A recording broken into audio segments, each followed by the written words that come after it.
যে একবার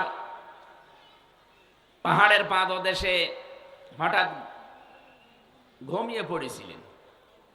বিশ্বনবী লক্ষ্য করে দেখলেন একজন কাফের তরবারি নিয়ে এসে নবীজির মাথার উপরে ডাক দিয়ে বলে, মুহাম্মদ, আমার হাত থেকে তোমাকে কে বাঁচাবে? নবীজি তার স্বভাব সুলভ কণ্ঠে জবাব দিয়ে দিলেন, আমার আল্লাহ আমাকে বাঁচাবে। আমাদের মুখ দিয়ে কিন্তু এই কথা সহসায় অত বিপদে আসার কথা না। কি ওরকম বিপদে যদি আমরা পড়ে যেতাম, আমাদের মুখ দিয়ে হয়তো বের হয়ে যেত যে কে বাঁচাবে, মানে আপনি আমার বাপ, আপনি আছেন না। নবীজি সহজ সরল ভাষায় যেন তার স্বভাব সুলভ কায়দায় জবাব দিয়ে দিলেন, আল্লাহ আমাকে বাঁচাবে। সঙ্গে সঙ্গে ওর হাত থেকে এই যে তরবারি যেটা, এটা কাঁপতে কাঁপতে গেছে পড়ে। নবীজি তুলে নিলেন, ডাক দিয়ে বললেন, আল্লাহর বান্দা, আমার হাত থেকে এখন তোমাকে কে বাঁচাবে? ওই যে আমাদের মতো জবাব ও দিয়ে দিয়েছে যে আপনি। এ পৃথিবীতে যে যেই কাজে অভ্যস্ত বেশি, বিপদে পড়লে ওই নামটা আসে বেশি। আপনি চলতে ফিরতে গিয়ে দেখবেন হঠাৎ যদি হুকে পড়েন, বাবার নাম বের হয়, মায়ের নাম বের হয়। কথা বলেন না কেন? যে মানুষগুলো আল্লাহর জিকির নিয়ে ব্যস্ত থাকে, ওর মুখে কিন্তু বাবা মার নাম পাবেন না, দেখবেন আল্লাহর নামই এসে গেছে। তাহলে আমাদের এই জিহ্বাটা অন্তত ভিজিয়ে রাখা দরকার, বাবা মার নাম নিয়ে না, আল্লাহর।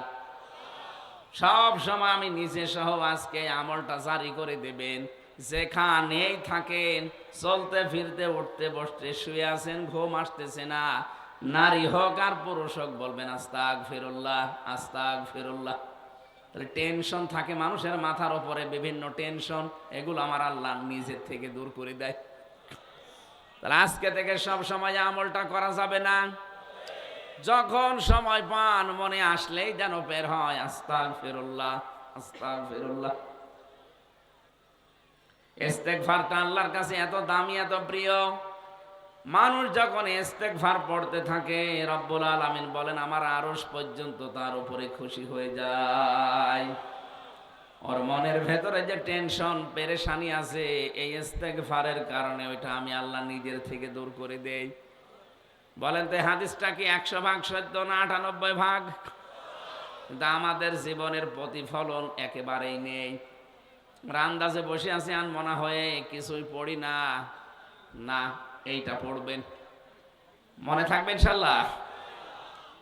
আজকে নারী আর পুরুষে এই আমলটা বাড়ি নিয়ে যাওয়া লাগবে, যেখানেই থাকেন। হ্যাঁ, শুধু প্রসাব পায়খানা বাদ দিয়ে, শুধু এই জায়গাটা বাদ দিয়ে যেখানেই থাকবেন, সব সময় মুখ দিয়ে যেন আপনি পাক থাকেন, না পাক থাকেন, অসুবিধা নেই। না পাক পাকে ভাববে না, আপনি পড়তেই থাকবেন সব সময় আস্তাগফিরুল্লাহ, আস্তাগফিরুল্লাহ, আস্তাগফিরুল্লাহ।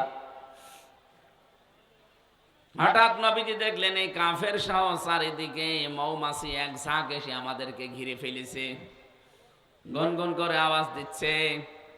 নবীজি ডাক দিয়ে বললেন, মৌমাছিরা আমাদেরকে ডিস্টার্ব করো কেন?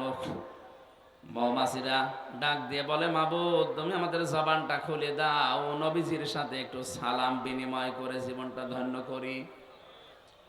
সঙ্গে সঙ্গে আল্লাহ তাদের জবান মানুষের মতো খুলে দিয়েছে। সিরাতের কিতাবে পড়েছি, নবীজির সাথে ডাক দিয়ে বলে, হে রাসূল, আপনি তো গুনগুন আওয়াজ শোনেন, আপনি যখন বিপদে পড়েছিলেন আল্লাহ তো আপনাকে আগেই জানিয়েছে, আল্লাহু ইয়াসিমুকা মিনান নাস, যে আপনি যদি বিপদে পড়েন আপনাকে আল্লাহ নিজে বাঁচাবে। তার বিভিন্ন সৈন্য বাহিনী আছে, তাদেরকে দিয়ে, আমরা তার একটা সৈন্য। বিশ্বনবী দাওয়াতি কাজ শুরু যেদিন করেছিলেন 40 বছর বয়সে, ওই দিন থেকে ইন্তেকাল পর্যন্ত এই 23টা বছরে তাকে 82 বার ইহুদিরা হত্যা করার চেষ্টা করেছিল ডাইরেক্ট। কতবার? বলেন বলেন। 82 বার চেষ্টা করেছে ডাইরেক্ট মেরে ফেলার, পারে নাই। এই ইয়াসিমুকা মিনান নাসের কারণে আল্লাহ যেহেতু গ্যারান্টি দিয়েছেন, হে নবী, আমি আল্লাহ আপনাকে বাঁচাবো, আপনি যদি আমার কোরআনের প্রচার সঠিকভাবে করেন। বলেন তো বিশ্ব নবী কোরআনের প্রচার সঠিকভাবে করেছিলেন কিনা? বলেন বলেন। এই কারণেই আল্লাহ বাঁচিয়েছে। মৌমাছিরা বলে, হে নবী আপনি শুধু গুনগুন আওয়াজ শোনেন, আমরা তো আওয়াজ করি না, আমরা একটা কথা বলছিলাম। কি কথা? আমরা দরুদ পড়ছিলাম, আমাদের ভাষায় এটা। তুসাব্বিহু লাহুস সামাওয়াতুস সাবউ ওয়াল আরশু ইলা আখিরিল আয়া। রব্বুল আলামিন বলেন তাদের ভাষা হয়তো তোমরা বোঝো না। তাসবিহাহুম লা তাফকাহুন, তাদের যে তাসবিহ পাঠ জিকির আজকার, এটা শুধু মানুষেরটা বোঝো, বাকি সৃষ্টিরটা তোমরা বোঝো না। কিন্তু দুনিয়ায় এমন কোন সৃষ্টি আমি করি না যারা আমি আল্লাহর জিকিরের অত নেই। এই যে গাছগুলো আপনি মনে করছেন নীরব হয়ে আছে, না, বিকাল বেলা দেখবেন ছায়াগুলো লম্বা করে দিয়ে আমার আল্লাহর জিকির করছে। ওদের জিকিরের ভাষায় ওই রকম। গরুগুলো রাতের বেলা যে জাগর কাটে, মনে করছি ওরা মনে হয় খাবার চিবোচ্ছে, না, ওরা আল্লাহর জিকিরে আছে, ওদের ভাষায় ওই রকম। আল্লাহ আমাদেরকে যে ভাষা দিয়েছেন, আমরা যে কথা বলতে পারি, খলাকাল ইনসানা আল্লামাহুল বায়ান। রাব্বুল আলামিন বলেন মানুষ আমি বানিয়েছি আর তাকে আমি আল্লাহ ভাষা শিখিয়েছি, কথা বলতে সে পারে। পৃথিবীর কোন সৃষ্টি মনের কথাগুলো ভাবগুলো এভাবে আর প্রকাশ করতে পারে না। মানুষ যেহেতু পারে, তারা যেন আমি আল্লাহর নাম নিয়েই ভাষা শুরু করে। অথচ আমাদেরকে ভুলিয়ে দেওয়া হয় আল্লাহর নাম।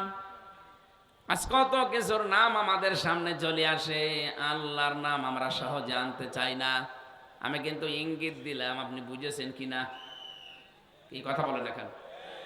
আমাদের শিক্ষা থেকে শুরু করে আচার ব্যবহার, কথাবার্তারা, লেনদেন, দেখেন আল্লাহর পরিবর্তে অন্য কাউকে আমরা মনে হচ্ছে চাই, আশেপাশে জুড়ি রাখি।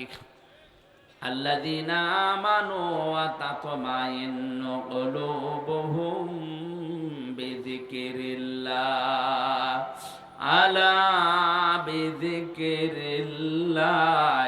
তাতমাইন্নুল কুলুব।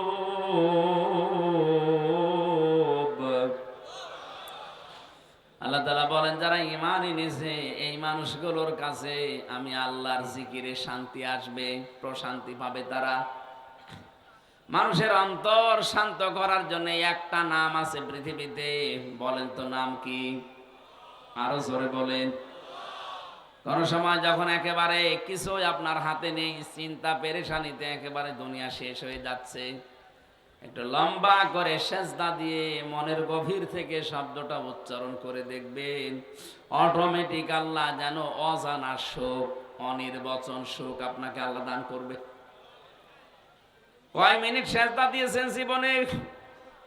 হয়তো 1-1.5 মিনিট 2 মিনিট আপনি উঠে পড়েন, এটা লম্বা সেজদা দিয়ে দেখেন তো আধা ঘন্টা 1 ঘন্টা পরিমাণে আপনি দেখবেন এটা অনির্বচন সুখ পাবেন যদি আপনার অন্তর পরিষ্কার থাকে। নবীজি ডাক দিয়ে বললেন, মৌমাছিরা দরুদ পড়ছিল, এটা তোমাদের ভাষা। কি কি কারণে দরুদ পড়ছিল? এই সময় আমাদের ডিস্টার্ব হচ্ছে, এত আওয়াজ দাও। বারবার বলছিলাম যে আমাদের ডিস্টার্ব হচ্ছে, তুমি আমাদের ভাষা তো তোমরা বোঝো না, কিসের দরুদ বলো দেখি। এই কঠিন মুহূর্তে তোমাদের দরুদের দরকার কি ছিল? মৌমাছিরা জবাব দিচ্ছে, হে রাসূল, তামাম পৃথিবীতে আমরা বিচরণ করি, যেখানে মধু পাই বিভিন্ন ফলে ফুলে মধুগুলো নিয়ে আসি, কিন্তু আমরা জানি যত জায়গায় আমরা মধু পাই না কেন, পৃথিবীর কোন ফুল ফলে এই মধু নেই যে মুখ দিলে মধুটা 100% পরিপূর্ণ হয়ে যাবে না।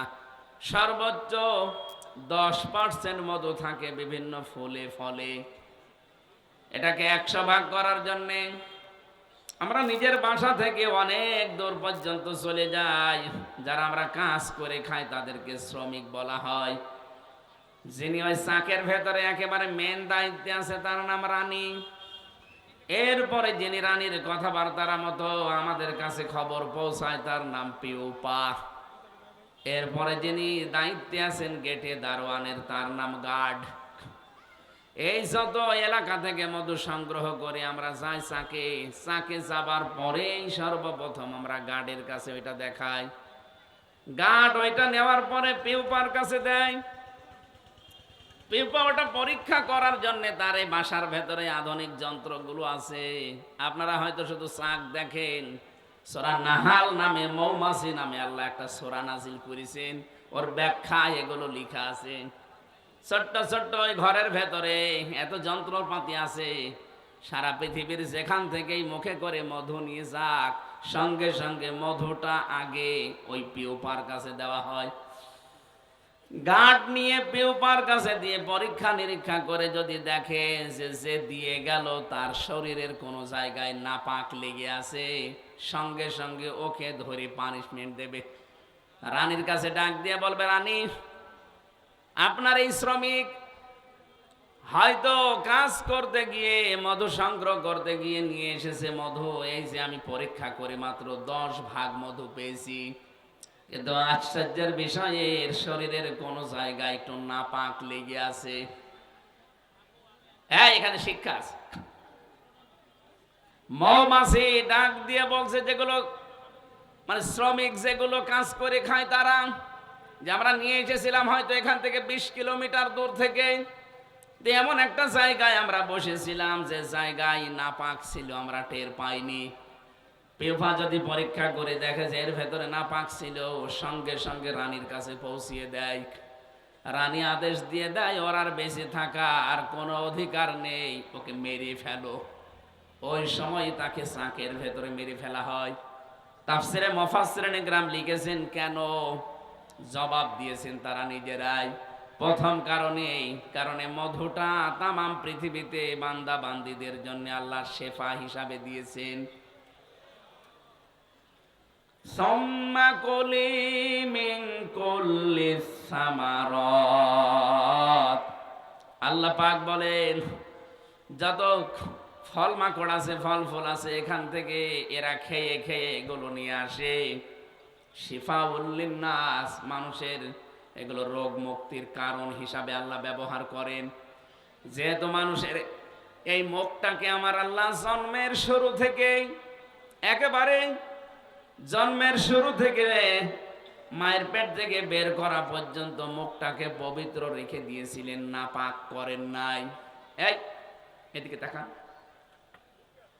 জন্মের শুরু থেকে একেবারে সেই বীর্য, ওখান থেকে আপনাকে মায়ের পেট থেকে আল্লাহ যখন বের করে দিয়েছে, এর আগ পর্যন্ত আপনার মুখে কোনো নাপাক আল্লাহ লাগতে দেয়নি।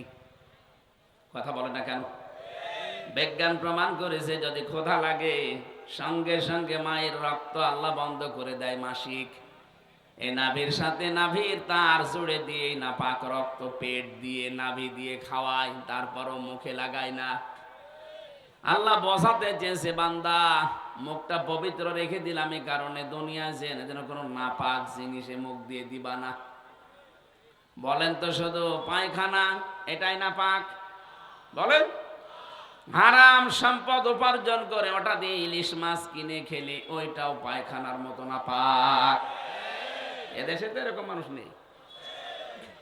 মনে করছে আমি ইলিশ মাছ খেলাম, অথচ ওটা এতিমের টাকা আত্মসাৎ করা। সম্মানিতা মা বোন যারা এসেছেন, আপনাদের মাঝখানে আমি 1 মিনিট কথা বলছি, আপনারা শক্ত হবেন আজকে থেকে। যার স্বামী, যার বাবা, যার গার্জিয়ান বৈধ বাদ দিয়ে অবৈধ কোনো ইনকামে পা বাড়াবে, আপনি তাকে শক্ত করে ধরে শিক্ষা দেবেন, বলবেন দেখো তোমার যতটুকু ইনকাম আছে তুমি নিজেও দোয়া করো আমাদের জন্য, আমরাও করেছি, এতটুকু নিয়ে আমরা যেন সন্তুষ্ট থাকতে পারি। তাই বলে তুমি হারাম ইনকাম করে 10,000 টাকা তোমার বেতন, প্রতি মাসে 50,000 টাকা তুমি নিয়ে আসো। কোথা থেকে নিয়ে আসো আমরা জানি না, যেখান থেকে এই টাকা নিয়ে আসো না কেন, তোমার হারাম ইনকাম দিয়ে তৃপ্তি সহকারে যদি খাবার পর পেটে সন্তান আসে, ওই সন্তান আমি 10 মাস 10 দিন পেটে ধারণ করার পরে দুনিয়ার মুখ দেখাবো। তুমি কি জানো একটা সন্তান পৃথিবীতে আনতে কত কষ্ট মায়ের সহ্য করা লাগে? বিজ্ঞান জানিয়েছে মায়ের কষ্ট হয় সন্তান পেট থেকে বের করার সময় 57 ইউনিট। পৃথিবীতে যত বিষয় পাবেন প্রতিটি বিষয় পরিমাপ করার জন্য একটা যন্ত্র পাবেন।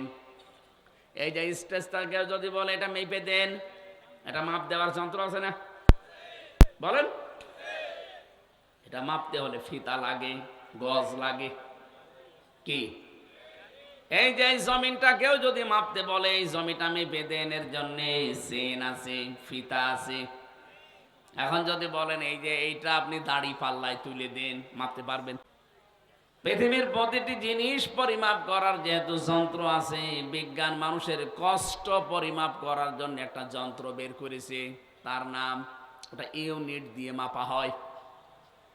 আমরা যারা পুরুষ মানুষ দুনিয়ায় আছি, যত শক্তিশালী পুরুষ হন না কেন, যত শক্তিশালী পুরুষ হয় পৃথিবীতে সর্বোচ্চ ৪৫ ইউনিটের বেশি কষ্ট সহ্য করতে পারবেন না। ৪৫ ইউনিটের পরে আপনি মরে যাবেন যদি কষ্ট দেওয়া হয়। কিন্তু বিজ্ঞান বলছে একটা মা তার সন্তানকে দুনিয়ার মুখ দেখাতে গিয়ে যদি নরমালে ডেলিভারি করতে চায় ৫৭ ইউনিট কষ্ট সহ্য করা লাগে। সম্মানিতা মা বোনের, আপনি শক্ত হয়ে বলবেন, দেখো এত কষ্ট করে ১০ মাস ১০ দিন তোলার বস্তার মতো আমি এর বহন করব পেটে। ৫৭ ইউনিট কষ্ট সহ্য করে প্রায় ৩২ বার মানুষ মারা গেলে যত কষ্ট হয় একটা সন্তান নিয়ে আসতে ওই রকম কষ্ট হয়। তা আমি এত কষ্ট সহ্য করে একটা সন্তানকে দুনিয়ায় নিয়ে আসব, আর তুমি হারাম ইনকাম করে নিয়ে এসে আমারে খাওয়াবে, পেটের ওইটা তো জন্মগত ভাবে হারামখোর হবে। বলেন, জন্মগত ভাবে হারামখোর হবে না? আপনার হারামখোর সন্তান আমি পেটে নিতে পারবো না, দরকার আপনি আমারে বাদ দিয়ে দেন। এরকম মহিলা আছে না? ওরা আরো উদ্বুদ্ধ করে যে জলেখার বাবা তোমার মতো চাকরি করে, তার বাম হাতের ইনকাম দেখো না, তুমি ছাতা কি করো, তোমার কি বাম হাত নেই? আপনার কথা মতো যদি বাম হাতের ইনকাম করে আর ওইটা নিয়ে যদি আপনি খাবার খেয়ে সন্তান পেটে নেন, অত জন্মগত ভাবে হারামখোর হয়ে জন্মাবে। আসতে বলেন। আপনার পেট থেকে তো আমরা আশা করি শাহজালাল, আপনার পেট থেকে আমরা আশা করি আব্দুল কাদের জেলানি, আপনার পেট থেকে আমরা আশা করি সাজ্জেদ আবুল আলা মওদুদি রহমতুল্লাহ আলাইহি। আপনি পেট থেকে জন্ম দিয়ে দেবেন বিশ্ববিখ্যাত মুফাসসির আল্লামা সাঈদী। আর আপনি কি জন্মাচ্ছেন? এই জন্য পরিবারে যারা আছেন, মা হোক, বোন হোক, বউ হোক, ভাবি হোক, আপনাদের শক্ত হতে বলছি। আমার ম্যাডাম এটা শুনছে, ম্যাডামকেও বলবো আপনিও শক্ত হবেন। আমি যেন বাম হাতের কোনো কিছু নিয়ে অন্তত আপনাকে না দেই। যদিও আর সন্তান হওয়ার সম্ভাবনা আমার নেই, না নেই। আমার ৩টা মেয়ে, ডাক্তার রে শেষেরটার বেলায়, ম্যাডাম তো আইসিইউতে ছিল, বাচ্চাটাও ছিল লাইফ সাপোর্টে। ডাক্তার আমাকে ডাক দিয়ে বলছে আপনার মেয়ে নেবেন না স্ত্রী নেবেন, যে কোনো একটা বাঁচবে। অথচ এর আগে আমার 2টা মেয়ে অলরেডি আছে। চিন্তা করলাম কয়েক মিনিট যে এখন কি করি। মেয়ে যদি বাঁচাতে চায়, বউ যদি মরে যায়, ছাতা বিয়ে নাই আর একটা করা যাবে, কিন্তু এদের এই 3জনকে এখন দেখবে কি? কয়েক মিনিট বললাম ঠিক আছে ডাক্তার সাহেব, ভেতরেও তো চলছিল অপারেশন, ঠিক আছে কয়েক মিনিট সময় দিন। ভেবে চিনতে বললাম না, আপনার 2টায় বাঁচানো লাগবে। ওনারা শেষ পর্যন্ত আমারে বলছে 2টা বাঁচাতে পারি, কিন্তু সামনে আর কোনোদিন আপনার সন্তান হবে না, ওটা কেটে ফেলে দেওয়া লাগবে। দেন, আমারে 3 মেয়ে যথেষ্ট, আর লাগবে না। এখন শুধু যা করব কামাই, সব খাবে জামাই। এই জন্য কামাই মামার প্রতি আমার আর কোনো নেই, কি করবো করি, লোকের ছেলে খাবে সব। সাথে আমি আর কয়দিন, যে কয়দিন বাঁচবো কামাই জামাই করে খেয়ে যাব, লোকের ছেলে পাই পাক না পাই না পাক। বলেন তো, আমি এই মানুষের জন্যে যা করব কামাই, সব খাবে জামাই, ওদের জন্য করি, আমার আখেরাত নষ্ট করার কোনো দরকার আছে? আমি আমার 3 পুরুষের পরে সত্যি কথা বলছি, কিন্তু আমি চিনি না। আমার বাবা রিয়াজউদ্দিন, তার বাবা জাহান আলী, তার বাবা নমাজ আলী, এরপরে আমার আর জানা নেই। আমি চিনিও না, তাদের নামও জানি না। আর আমি কোনোদিন, আমি আমার বাবার কাছে, আমার দাদা তো মরেই গেছে, আমি জিজ্ঞাসা করিনি যে তোমার বাবার বাবার কি নাম ছিল, আমার দরকার নেই। আমি বোঝার জন্য বলছি, আমি একটা আলেম মানুষ, আপনারা জানেন আমি অনার্স মাস্টার্স করা কোরআনের উপরে। তা আমার মতো একজন মানুষ যদি 3 পুরুষের পরে আমি আর না চিনি, এখানে যে লোকটা ভ্যান চালক, ও মনে হয় ওর বাবার নামও জানি না। 3 পুরুষের পরে যে লোকটা মরে গেছে, নমাজ আলীর বাবা, সে মাত্র 61 বছর আগে মরেছে। আমি হিসাব করলাম, আমার বাবাকে জিজ্ঞাসা করে মাত্র 61 বছর আগে সে মারা গেছে। সেই লোকটা এখন যদি এসে কুষ্টিয়াতে বলে যে এই 2 তলা বাড়ি আমার, এই ভিটা আমি বানিয়েছিলাম, ওর দাঁত মুখ সব খুলে ফেলবো না? যে ভণ্ডামি করেন আপনি, কিসের নমাজ আলীর বাপ আপনি? আমি তো নমাজ আলীকেই চিনি না, কথা বলে না কেন? তো দেখেন, মাত্র 3 পুরুষের পরে যদি উনি এখন ফিরে আসে, ওনাকে জীবনে আমি দেখিনি, আমার বাবা মনে হয় দেখেছি, এখন ওনাকে আমি দেখিনি, উনিও আমাকে দেখিনি। উনি এখন নিজে অসুস্থ, এই ভিটা কিন্তু ওনারই, কুষ্টিয়ার যে ভিটা, এই ভিটা ওনার না? এক কথা বলেন না কেন? এইটার জন্য উনি ডান হাত বাম হাত দেখেনি, কত কষ্ট স্বীকার করে বিশাল সাম্রাজ্য বানিয়ে রেখে গেল। অথচ এখন সেই লোকটা মাত্র 61 বছর পরে এসে তার নিজের বাড়িতে আর উঠতে পারবে না। হয়তো এখন যদি থাকতেও দেই, বলবো মসজিদে যে থাকেন, সকালবেলা ফোটেন। এই হচ্ছে দুনিয়াতে। এদের জন্য আমার বিশাল আখেরাত আমি নষ্ট করব, এটা আমার জন্য বললাম। নারী হোক আর পুরুষ হোক, প্রত্যেকের জন্যে সম্মানিত মা বোনেরা, আপনি শক্ত হবেন, বলবেন যে না, কোনো হারামখোর আমি পেটে নিয়ে ঘুরতে পারবো না। জন্মগত ভাবে হারামখোর হবে, ওর কাছে আমি সামনে কি আশা করব? সুতরাং যদি এগুলো বন্ধ না করো, আমারে বাদ দিয়ে দাও, আমি অন্য জায়গায় সংসার করব। কথা বলেন না কেন? যশোরবাসী, যেহেতু খুলনা বিভাগে আমারও বাড়ি, সারা বাংলাদেশের 64 জেলার চাইতে এই বিভাগের মানুষগুলোকে এমনি মানুষ হিসাবে স্বাভাবিকভাবে ভালোবাসি বেশি। সেই হিসাবে বড় দরদ নিয়ে বলছি, মা বোনদেরকেও, আপনি আমার হয়তো মা হবেন, বোন হবেন, ভাবি হবেন, ফুফু হবেন, এরকমই কিছু হবেন। বউ তো আর বলা যাচ্ছে না, বউ যা আছে ওই একটাই শেষ। তো এই হিসাবে বলছি, আপনাদেরকে আমি আপন মনে করি, সত্যি কথা শোনাচ্ছি, কেউ কারো না। যার জন্য যা করে যাচ্ছেন, সত্যি কিন্তু এই আমার মতো 3 পুরুষের পরে আর চিনবে না। সুতরাং আমার বিশাল জীবন পড়ে আছে, জীবনটা যেন আমি নষ্ট করে না ফেলি। কোরআনের সামারাইজ বক্তব্য কিন্তু এইটাই, ওয়ামাল হায়াতুদ দুনিয়া ইল্লা মাতাউল গুরুর। বলেন আল্লাহু আকবার। রব্বুল আলামিন জানিয়েছেন, হে পৃথিবীর মানুষেরা, বারবার আয়াতটা আমি কোরআনে পেয়েছি, দুনিয়ার জীবন কিন্তু ধোঁকা। কে বলছে? বলেন বলেন। যে কথাটা তুলেছিলাম এ পর্যন্ত বলার জন্য, একটা মা এত কষ্ট সহ্য করছে যে সন্তানের জন্য, এই সন্তানটা পৃথিবীতে আনতে যদি তার 57 ইউনিট কষ্ট সহ্য করা লাগে, যেটা 32 বার মরণের যন্ত্রণার সমান, সেই মা কোন কারণে এখন আপনার হারাম ইনকাম মেনে নেবে? এই জন্য আমরা যারা পুরুষ মানুষ আছি, আমাদেরও হেফাজত হওয়া লাগবে। এই মুহূর্তে আমাদের সংশোধনের সময়। সম্মানিত ভাইরা, সম্মানিত মা বোনেরা, মৌমাছিটা কিন্তু এই কথাই জানাতে চেয়েছে যে আমরা যদি কোনো নাপাক জিনিস মুখে করে নিয়ে আসি, অবশ্যই আমরা মুখে নাপাক জিনিস নিয়ে আসি না, মুখে নিয়ে আসি আমাদের মধু, আর পায়ের সাথে থাকে আমাদের হয়তো কোনো নাপাক জায়গায় যদি বসে যায়, সঙ্গে সঙ্গে রানীর অর্ডার মতো আমাদেরকে আর বাঁচতে দেয় না।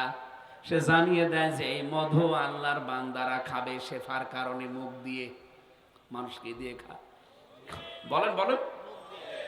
তাদের শেফার কারণে আল্লাহ মুখ দিয়ে খাওয়ানোর ব্যবস্থা করেছে। এই মধু আমাদের মাধ্যমে এটা উপার্জন হয়, ব্যবস্থা হয়।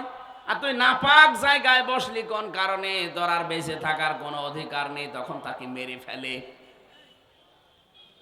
তখন মৌমাছিরা নবীজি গান জানিয়েছিল, হে রাসূল, আপনাকে আমি আশ্চর্য একটা কথা শোনাই। আমরা যে গুনগুন করছিলাম, কেন জানেন? এই মনে আছে আপনাদের কেন গুনগুন করছিলাম আপনারা জানেন? কারণ যত জায়গা থেকে আমরা মধু নিয়ে আসি পৃথিবীতে, মাত্র 10 ভাগের বেশি মধু আমরা পাই না। কিন্তু 100 ভাগ না হলে ওই পেউপা ওই গার্ডের মাধ্যমে নেবেও না, চাকে রাখতেও দেবে না, সারা জীবন মুখে করে বহন করা লাগবে। নবীজি বললেন, তাহলে করো কি এগুলো? মৌমাছির ওই সময় জবাব দিয়েছে, হে রাসূল, আমরা এই 10 ভাগ মধু দুনিয়ার যেখান থেকে নিয়ে আসি না কেন, আসার পরেই নিজের চাকের সামনে দাঁড়িয়ে এই মধুটা মুখে নিয়ে তো আপনার নামে 10 বার দরুদ পড়ি, 10 বার আপনার নামে সাল্লাল্লাহু আলাইহি ওয়াসাল্লাম, সাল্লাল্লাহু আলাইহি ওয়াসাল্লাম। এটা আমাদের ভাষা, কিন্তু ওদের ভাষা হয়তো আলাদা, যেটা আমরা বুঝি না।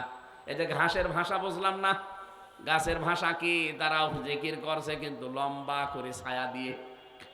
গরু জিকির করছে জাগর কেটে। পৃথিবীতে এমন কোন জীব নেই, এমন কোন প্রাণী নেই যার ভেতরে আল্লাহর জিকির নেই। আর যতক্ষণ শুকিয়ে না যায়, যদি শুকিয়ে যায় তখন জিকির বন্ধ করে দেয়।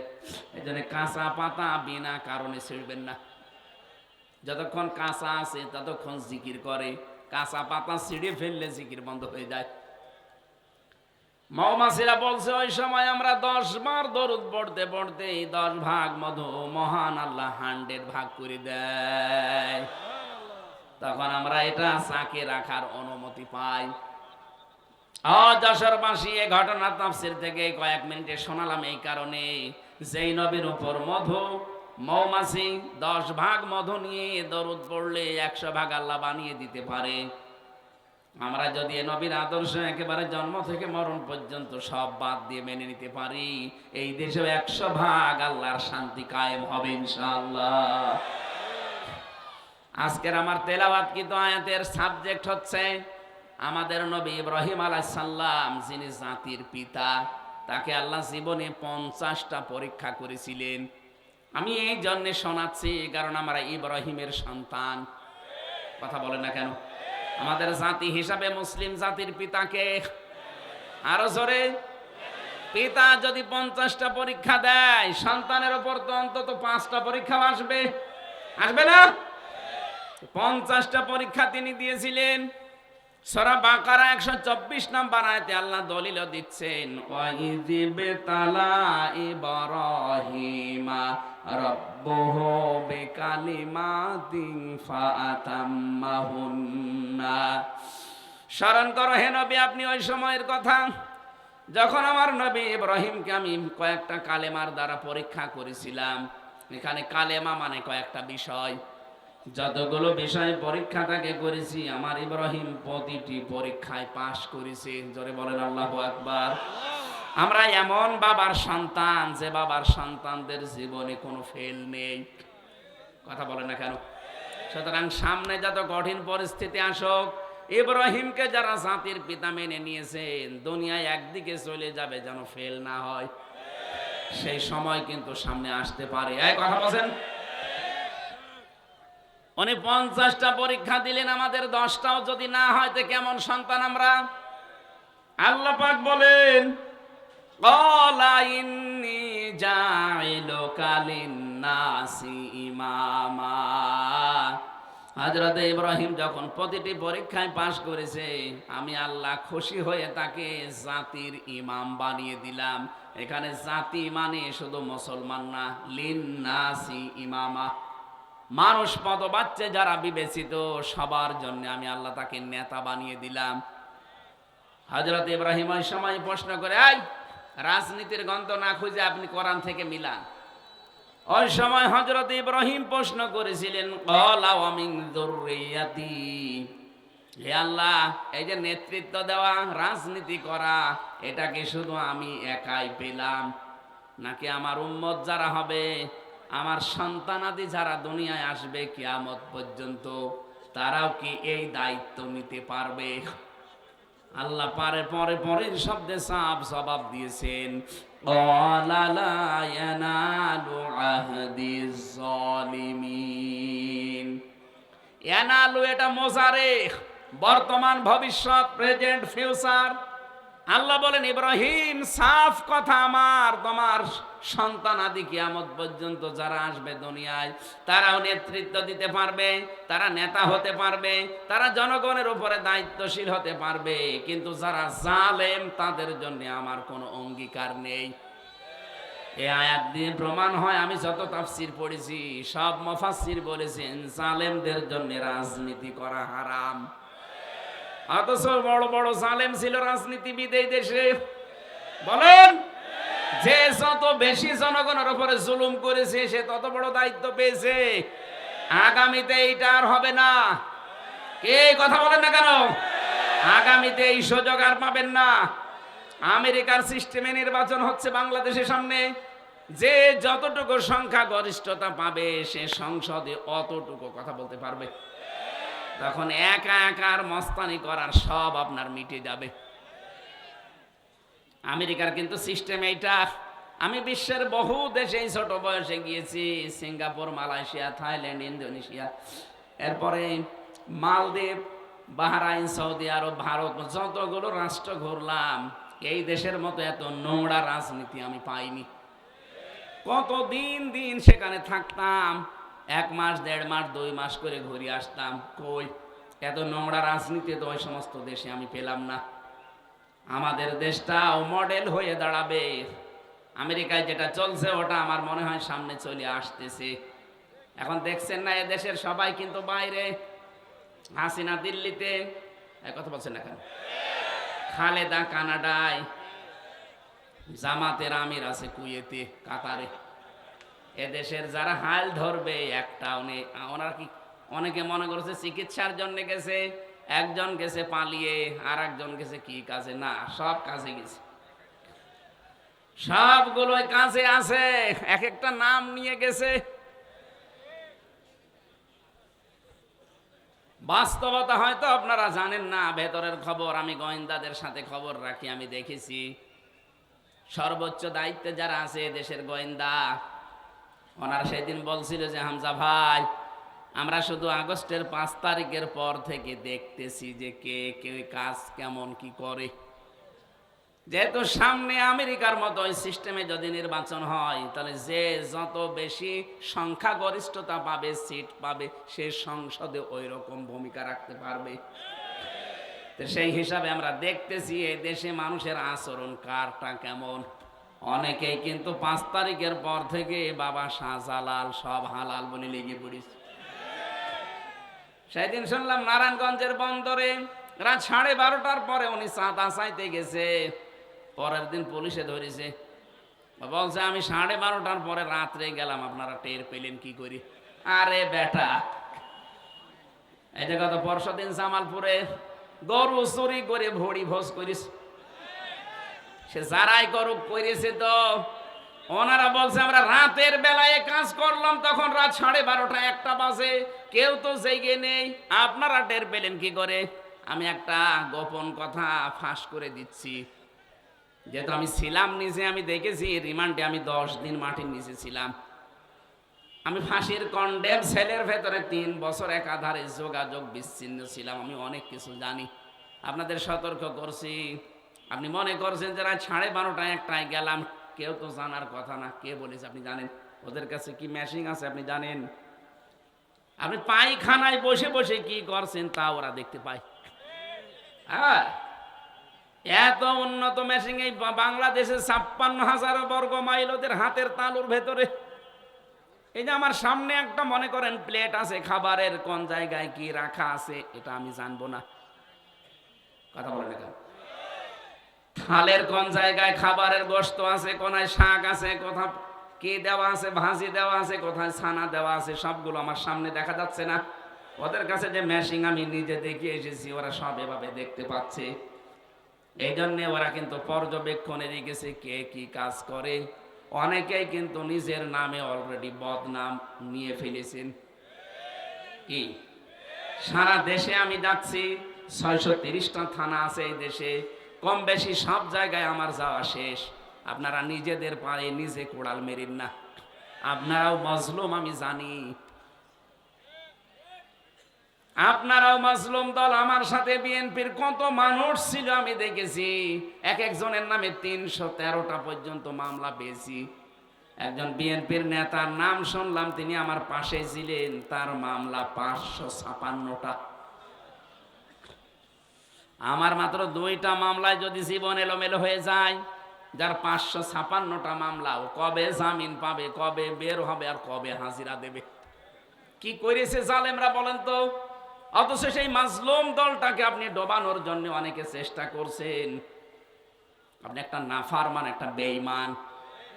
শহীদ রাষ্ট্রপতি জিয়াউর রহমান তিল তিল করে দলটা গড়ে তুলেছিল, আপনাকে দিয়ে নষ্ট করার জন্য না।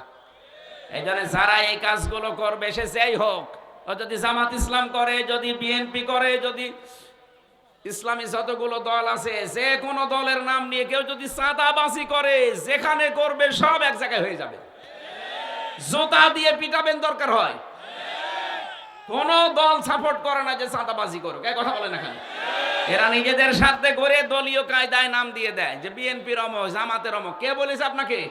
তারেক রহমান সরাসরি ঘোষণা দিয়েছে, চাঁদাবাজ, দুর্নীতিবাজ কাউকে ধরতে পারলে সরাসরি পিটিয়ে পুলিশে দিয়ে দেবে। কোন বাবা বাঁচাবে আপনাকে? কত মানুষ তো যায়, যশোরে যান, 4 দেওয়ালের মাঝে পড়ে আছে। একবার যদি আপনাকে ওই জায়গায় দেয় না, কোন বাপ খবর নেবে না। এই যে পাশের জেলা খুলনা, বিশ্বজিৎকে যারা হত্যা করেছিল, ওর একটা ছেলে আমার সাথে ছিল, শাওন। ও মার্ডার মামলার আসামি, এই হিসাবে ওর ফাঁসির রায় ছিল। এখন যাবজ্জীবন দিয়েছে, 30 বছর জেল খাটবে। মাঝে মাঝে আমার ওই কন্ডেম ছেলে এসে বলতো, ভাই ভুল করে ফেলেছি। ছেলেটা আমারে বারবার বলছিল যে কিসের জামাত, কিসের শিবির, আমি তো মুসলমানই না। আপনি যদি বিশ্বাস না করেন, আমার জিনিসপত্র দেখেন। তারপরও আমরা মানি না, ওকে কোপের ওপরে কোপ দিয়ে শেষ করে দিয়েছি। কিন্তু এখন কি হলো, আমার মা বাবা এখন আমার আর খবর নেয় না। আমার যাদের কথা মতো এই কাজ করেছিলাম আবেগে, তারাও এখন আর খোঁজ নেয় না। এখন আমার এই যে 30 বছর জেল খাটা লাগবে, কিছুই করার নেই। জেলখানায় যারা থাকে, যেহেতু যশোরের জেলখানা আরো কঠিন, বাংলাদেশে 3টা জেল সবচাইতে বড় মারাত্মক জেল, রাজশাহী, যশোর, আর ওই যে কাশেমপুরের হাই সিকিউরিটি জেল। এখানে বড় বড় আসামিদেরকে রাখা হয়, যারা 25 বছর, 30 বছর, 40 বছর, 50 বছর পড়ে আছে, যাদের 100, 150, 200 বছর জেল। হ্যাঁ, আমি মকিন গাজীরকে পেয়েছিলাম, বললাম, ভাই কয় বছর আপনার জেল? বলছে 167 বছর। 167 বছর জেল। ও একবার মরে কব্বরে যাবে, আর একবার জিন্দা হবে, আবারও জেল খাটবে, তাও শেষ হবে না। কথা বলেন না কেন? একজনের জেল শুনেছিলাম 250 বছর, ওই যেটা মরে গেল, শাহজাহান জল্লাদ। ওর প্রথম দিন যে আমি পেয়েছিলাম ঢাকার এই কেন্দ্রীয় কারাগারে, এত বড় বড় মোষ, জল্লাদ তো জল্লাদের মতোই। প্রথমে এসে আমার সালাম দিয়ে বলছো, হুজুর এর ভেতরে তো অনেক টিভি আছে, এখানে ওই যে মেমোরি কার্ডে ওয়াজ ভরে নিয়ে এসে আমাদেরকে শোনানো হয়। তা আপনারা আমি চিনি, আপনি নাম আমির হামজা না? তা আপনার নাম কি? বলছে শাহজাহান জল্লাদ ভুইয়া। ও চেহারা দেখে আমি অজ্ঞান হয়ে যাওয়ার মতো। ওরে বাবা, এই লোকটাই তো ফাঁসি দেয়। আমার সামনে কতগুলো মানুষ, প্রায় 12-13 জনকে ফাঁসি দেয়া দেখলাম আমার এই চোখের সামনে। একটা জীবিত মানুষ নিয়ে 1 মিনিট পরে সে লাশ হয়ে যাবে। একটা করে ফাঁসি দিলে নাকি 4 মাস করে জেল মাফ হয়, এই জন্য ও এই কাজ নিয়েছিল। ওর ওই রকম জেল ছিল, সে রাষ্ট্রপতির ক্ষমায় মনে হয় মাপ পেয়ে বের হয়েছিল। বেরিয়ে তো টিকতে পারলো না, কিছুদিন পরে মরে গেল। ভেতরে তো অনেক খাবার পেত।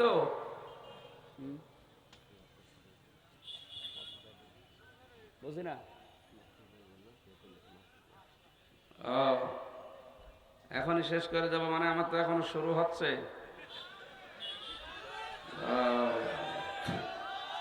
সম্মানিত ভাইরা, আমরা আমাদের পিতা, জাতির পিতার 50টা পরীক্ষার কথা বললাম না? এই যশোরে আর মাহফিল আছে? আর যশোর কোথায় আছে তাও তো জানি না। এখানে সূরা বাকারার 124 থেকে 131 নাম্বার আয়াত পর্যন্ত বাড়ি যে এখন লিখে নেবেন, মোবাইলে তুলে নেবেন, প্রত্যেকে পড়বেন যারা লেখাপড়া জানেন। এখানে 50টা পরীক্ষা। আমাদের বাবাকে যদি আল্লাহ করে সন্তান হিসাবে, অন্তত 5টা পরীক্ষা হবে না? ওনার পরীক্ষা ছিল জীবনে 50টা, ইমান সম্পর্কে 10টা, আমল সম্পর্কে মানে কাজ সম্পর্কে 30টা। এই কাজের ভেতরে আবার 3 ভাগ। সূরা তাওবার 112 নম্বর আয়াতে আছে 10টা।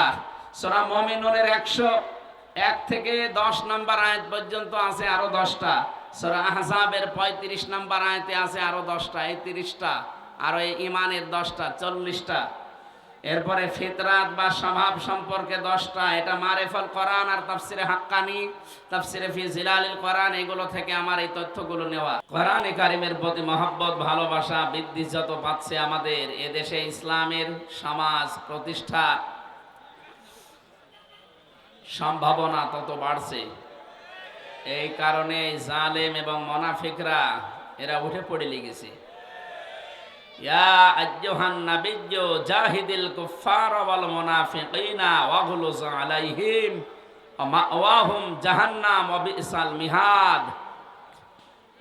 আল্লাহ তাআলা বলেন, হে রাসূল, হে নবী, আপনি যথাযথভাবে সংগ্রাম করেন, লড়াই চালিয়ে যান মুনাফিক এবং কাফেরদের বিরুদ্ধে। এই কথা বলা যাবে না ভাই, এদিকে তাকা।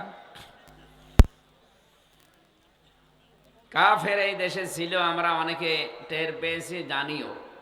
তো মুনাফিক যে ছিল আমরা অনেকে ধরতে পারতাম না। মুনাফিকের সম্পর্ক তো অন্তরের সাথে, এটা তো আর প্রকাশ পায় না। তো অনেকে এখন মুনাফিকের যে আচরণগুলো সেগুলো প্রকাশ করে দিচ্ছে। নবীজি জানিয়েছেন, মুনাফিকের জার পাওয়া যাবে ওই লোকটার ভেতরে যে কথা বললেই মিথ্যা কথা বলে, কারো সাথে ওয়াদা করলে ভঙ্গ করে, আমানত কিছু রাখলে খিয়ানত করে, আর কারো সাথে যদি একটু ঝগড়া হয় আগেই গালি দেয়। এই এলাকায় তো এই স্বভাব নেই। মুরব্বি মানুষ দেখি মাঝে মাঝে, আমাদের চাইতেও বড় সন্তান আছে তাদের। এ সমস্ত ছেলেদের সামনে, মেয়েদের সামনে এই মুরব্বি মানুষটা তার স্ত্রীকে একেবারে মুখ ছেড়ে দিয়ে গালি দিচ্ছে। এখন তার ছেলে আর মেয়ে, যে প্রাপ্তবয়স্ক যারা দাঁড়িয়ে আছে, ওরা যদি আপনাকে ধরে এখন পিটায়, ওনার লজ্জা করে না এত বড় ছেলে মেয়ের সামনে তার মাকে গালি দিতে? আপনি মানুষ, এই কে করেন কি আপনি? বললাম যে কথা বলা যাবে না। দাঁড়িয়ে আছেন, বসে আছেন, যেভাবে আছেন থাকেন, কথা বলবেন না। একেবারে নিস্তব্ধ হয়ে যান, বসেন। এখানে জায়গা কত পড়ে আছে, ওখানে দাঁড়িয়ে আছেন কেন? এখানে বসা যাচ্ছে না? এখানে তো 20-30 জন বসা যায় নাকি ভেঙে যাবে?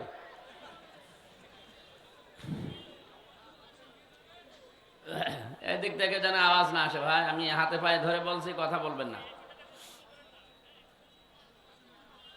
স্ত্রীকে ছেলে মেয়ের সামনে গালি দেন কারা? হাত তোলেন তো। আমার মনে হয় এটা এখানে বলা ঠিক হইল না। এই এলাকায় এরকম মানুষ নেই, আলহামদুলিল্লাহ। মা বোনেরা পর্দার আড়ালে বসে আছে, তারা কিন্তু জানে আপনি গালি দেন কিনা। যদি দিয়ে থাকেন, মনে করবেন যে আপনার ভেতরে মুনাফিকের জার্ম আছে। এই জার্ম দূর করার জন্য এখনই সময়। কারণ মুনাফিক হয়ে যদি কেউ মারা যায়, ও জাহান্নামে যাবে, একেবারে নিচে যাবে। অন্তত অন্য কিছু হয়ে মারা গেলেও তো জাহান্নামে উপরে থাকতে পারতাম। এই জন্য আশা করছি আমাদের যার ভেতরে রোগ আছে, আল্লাহ যেন আমাদেরকে এক্ষুনি বাঁচার তৌফিক দেন, বলেন আমিন। এই জন্য এই একজন আজানের জবাব দিয়ে দেন তো, একজন দিয়ে দেন, আদায় হয়ে যাবে। অনেক মানুষ আমরা দেখতে পাচ্ছি এদেশে কাফের, মুনাফিক যা নাম বলা হয়, দিন দিন কোরআনের প্রতি আকর্ষণ বাড়ছে, আর এদের শত্রুতাও বিভিন্ন কায়দায় রূপ নিচ্ছে। আল্লাহ পাক জানিয়েছেন, ইযা জাআ নাসরুল্লাহি ওয়াল ফাত ওয়া রাআইতান নাসা ইয়াদখুলুনা ফি দীনিল্লাহি আফওয়াজা।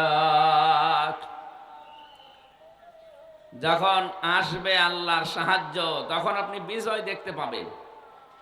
এই 54 বছর চলছে এই দেশটা স্বাধীন হওয়া, আল্লাহর সাহায্য আমরা পাইনি, এজন্য বিজয়ও দেখতে পাইনি।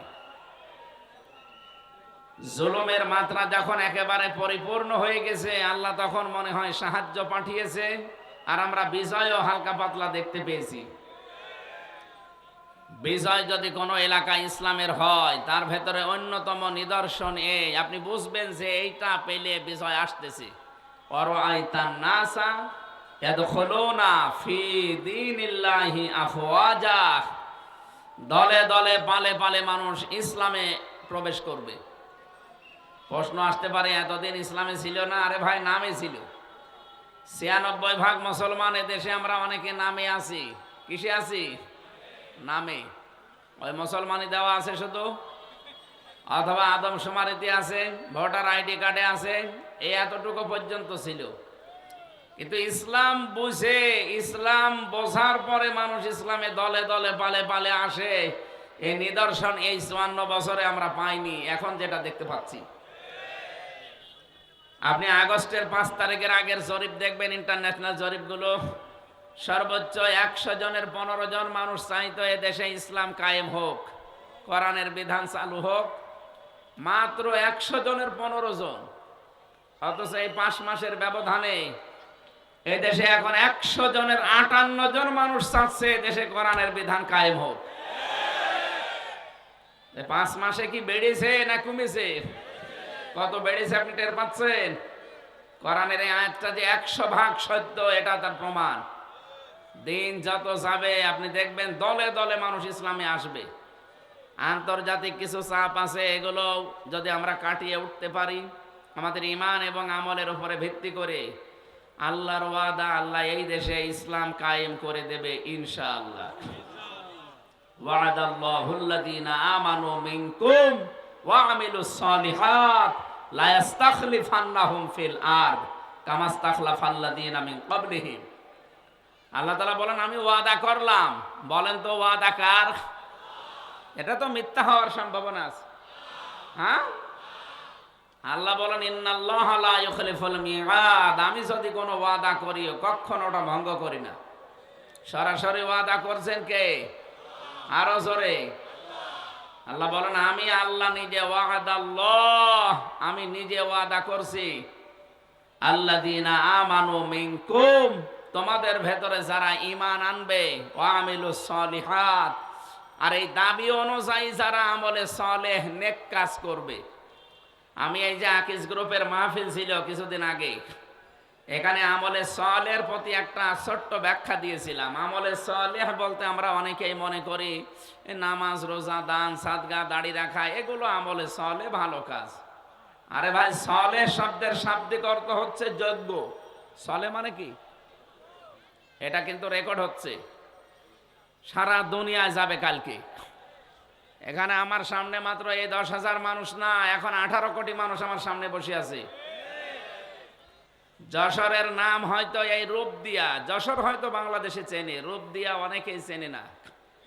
কিন্তু কোরআনে কারিমের অনুষ্ঠানের কারণে কালকে তামাম দুনিয়ায় জানবে যে যশোরে রূপদিয়া বলে একটা জায়গা আছে। আল্লাহর কোরআন যেমন প্রচারিত, রূপদিয়াও প্রচারিত হয়ে যাবে ইনশাআল্লাহ। কি বুঝলেন? সালেহ মানে শুধু নামাজ, রোজা, হজ আর যাকাত না, শুধু জিকির আজগার না, নামাজের পরে শুধু মিষ্টি খাওয়া, এটাই সালেহ না। সালেহ মানে যোগ্য। সালেহ মানে কি? যারা ঈমান আনার পরে যোগ্য হয়ে গড়ে উঠবে। আল্লাহ বলেন, আমি ওয়াদা করলাম তাদের সাথে, লা ইস্তাখলিফান্নাহুম ফিল আরদ। লামে তাকিদ নুনে সাকিলা, এখানে আলেম যারা আছে তারা জানে। 2 বার গ্যারান্টি দিচ্ছেন। আল্লাহ বলেন, আমি গ্যারান্টি দিয়ে বললাম জমিনের শাসন ক্ষমতা তাদেরকে দিয়ে দেব। কেমন করে দেব? কামাস্তাখলাফাল্লাযীনা মিন ক্বাবলিহিম, তাদের পূর্বে যেমন দিয়েছিলাম এদের মতো করে দেব। আমাদের পূর্বে যারা ঈমান এনেছিল, ঈমানের উপরে টিকে ছিল, আপনি তাকান তাদের দিকে। হযরতে জাকারিয়া ঈমানদার না বেঈমান? আরো জোরে বলেন। ঈমানের উপরে টিকে থাকতে গিয়ে তাকে ছিঁড়ে ফেলেছে, তারপরও তিনি ঈমান ত্যাগ করেননি। সুতরাং আমাদেরও যদি ওই রকম সামনে অবস্থা আসে, ঈমান আনার পরে যদি আমরা টিকে থাকতে পারি, মাস্ট বি আপনি আল্লাহর আয়াত বিশ্বাস করে নিতে পারেন, আল্লাহ জমিনের শাসন ক্ষমতা আমাদের দেবেন। কিন্তু আমাদের যোগ্য হওয়া লাগবে। যে জায়গাটা চালানোর জন্যে শিক্ষা দরকার এবং প্রশিক্ষণ দরকার। শিক্ষার প্রশিক্ষণ নিয়ে যদি আপনি সত্যি ওই জায়গা পর্যন্ত যেতে পারেন, মহান আল্লাহ অবশ্যই আপনাকে জমিনের কিছু দেখাবেন। ৫৪ বছরে আমরা হয়তো শিক্ষা বিভিন্ন জায়গায় বিভিন্ন রকম পেয়েছি, কিন্তু প্রশিক্ষণ নিয়ে যোগ্যতা সম্পন্ন আমরা অনেকে হতে পারিনি। এই জন্য আল্লাহ জমিনের শাসন ক্ষমতা আমাদের দেয়নি। কথা বোঝা যাচ্ছে? তাহলে আল্লাহর ওয়াদা সত্য হবে ওই সময় যখন আমাদের ইমানের দাবি অনুযায়ী আমরা যোগ্য হব। আল্লাহ প্রত্যেকটি জায়গায় দিক আর বিভাগে যেন যোগ্যতা সম্পন্ন মানুষকে আল্লাহ তৈরি করেন এবং এই জমিনের শাসন ক্ষমতা আল্লাহ ইমানদারদের হাতে যেন তুলে দেন। সামনে যেন আমরা দেখতে পাই যে রাষ্ট্রীয়ভাবে দেশে নামাজ চলছে, নামাজের ওয়াজ যেন করা না লাগে, রোজার ওয়াজ যেন করা না লাগে, জাকাতের ওয়াজ করা লাগবে না, মানুষ নিজে এসে জাকাত রাষ্ট্রের কাছে দিয়ে যাবে। কথা বলেন ঠিক কিনা? ওরকম একটা সমাজ আমরা চাই না। শান্তি, শান্তি, নিরাপত্তা নিয়ে মানুষ থাকবে। কয়েকদিন আগে আমিরে জামাত ডক্টর শফিকুর রহমান হাফিজাহুল্লাহ উনি গিয়েছিলেন গাইবান্ধা। এক হিন্দু পুরোহিত ঠাকুর ওনার আগে বক্তব্য দিচ্ছিল, দেখলাম সে বলছে আমি একটা হিন্দু মানুষ, আমি ঠাকুর, কিন্তু আগস্টের 5 তারিখের পর থেকে আমরা এদেশে সবচাইতে বড় নিরাপদে আছি। আমরা আরো নিরাপদে থাকবো যদি এই দেশে আল্লাহর কোরআনের আইন চালু হয়। একটা হিন্দু মানুষ বুঝে ফেলেছে, কারণ 54 বছর শুধু এক্সেসে আল্লাহর আইন বাদ দিয়ে মানুষের তৈরি করা নিয়ম নীতি দিয়ে শান্তি তো দূরের কথা, শুধু অশান্তি দিনের পর দিন বাড়ে। কথা বলেন না কেন? সুতরাং আমরা ওনারা যদি দেখতে চাই হিন্দু হয়ে, আমরা মুসলিম যারা এটা দেখতে চাই না? এক কথা বলেন। চর্ম চোখে যেন দেখে যেতে পারি যে আল্লাহর কালাম দিয়ে 56,000 বর্গ মাইল চলছে। বলেন আমিন। সুতরাং যে আল্লাহ আমাদেরকে এখানে নিয়ে এসেছেন কোরআনে কারিমের কিছু শোনার জন্য, সামনে যেহেতু বিজয়ের একটা সম্ভাবনা আমরা দেখতে পাচ্ছি, এই আয়াত অনুযায়ী মানুষ যেভাবে দলে দলে পালে পালে আসতেছে, আন্তর্জাতিক চাপগুলো যদি একটু কমে যায়, আশা করছি সামনে এ দেশটা হবে কোরআনের দেশ। এটা দেখে মরার ইচ্ছা আমাদের আছে না? ইনশাআল্লাহ দেখতে পাবো। আল্লাহুম্মা আমিন। লা হাওলা ওয়ালা কুওয়াতা ইল্লা বিল্লাহিল আলিয়্যিল আযীম। আল্লাহুম্মা গফিরলি ওয়ারহামনি ওয়াহদিনি ওয়াফিনি ওয়ারযুকনি ইয়া রাব্বাল আলামিন। আল্লাহ তাআলা তোমার বান্দারা কি সুন্দর করে সাজিয়েছে। আল্লাহ তাআলা যেভাবে আমরা আরম্ভ করেছিলাম, কয়েক ঘন্টা আমরা চালালেও কেউ চলে যেত না। কোরআন শোনার জন্য তোমার বান্দারা এত পাগল, এদেরকে তুমি কোরআনের হেদায়েত দিয়ে দাও। আজকের মাহফিলের সওয়াবগুলো আমাদের নবীজির রওজায় পৌঁছিয়ে দাও। আমার এই খুলনা বিভাগ, আমার জন্মস্থান এটা, রব্বুল আলামিন এই বিভাগের মানুষকে স্বভাবগতভাবে আমি একটু বেশি ভালোবাসি, এরাও আমাকে বেশি ভালোবাসে। এদের ভালোবাসা তুমি আল্লাহ তোমার জন্য কবুল করে নাও। সম্মানিত মা বোনদেরকে ফাতেমার মতো, খাদিজার মতো বানিয়ে দাও। রব্বুল আলামিন আমাদের স্ত্রীগুলোকে তুমি খাদিজাতুল কুবরার স্বভাব চরিত্র দিয়ে দাও। জান্নাতের ভেতরে যেন স্বামী স্ত্রী আমরা প্রত্যেকেই পাশাপাশি একাধারে থাকতে পারি, সেই ব্যবস্থা করে দাও। মাহফিলের জন্য যারা শ্রম দিল, টাকা পয়সা দিল, এই বিশাল আয়োজন কি সুন্দর করে তারা সাজিয়েছে। আল্লাহ তাআলা যে মানুষগুলো কোরআনের জন্য খরচ করে, এদের জীবনের অভাব তুমি দূর করে দাও। এদের কোন রোগ শোক দিও না, যেগুলো আছে শেফায়ে কামেলা আজেলা করে দাও। কত মহিলারা এসেছে তারা রোগী, আল্লাহ তুমি রোগগুলো ভালো বানিয়ে দাও। মাটির নিচে যারা শুয়ে আছে কোরআনের ইজ্জতে মাফ করে দাও। আল্লাহুম্মা গফিরলি ওয়ারহামনি ওয়াহদিনি ওয়াফিনি ওয়ারযুকনি ইয়া রাব্বাল আলামিন। যখনই মরণ আসবে, মরতে আমাদের চিন্তা নেই, দুঃখ নেই, কিন্তু আমরা কালেমা নিয়ে মরতে চাই। মরণ আসলেই যেন পড়তে পারি লা ইলাহা ইল্লাল্লাহু মুহাম্মাদুর রাসূলুল্লাহ।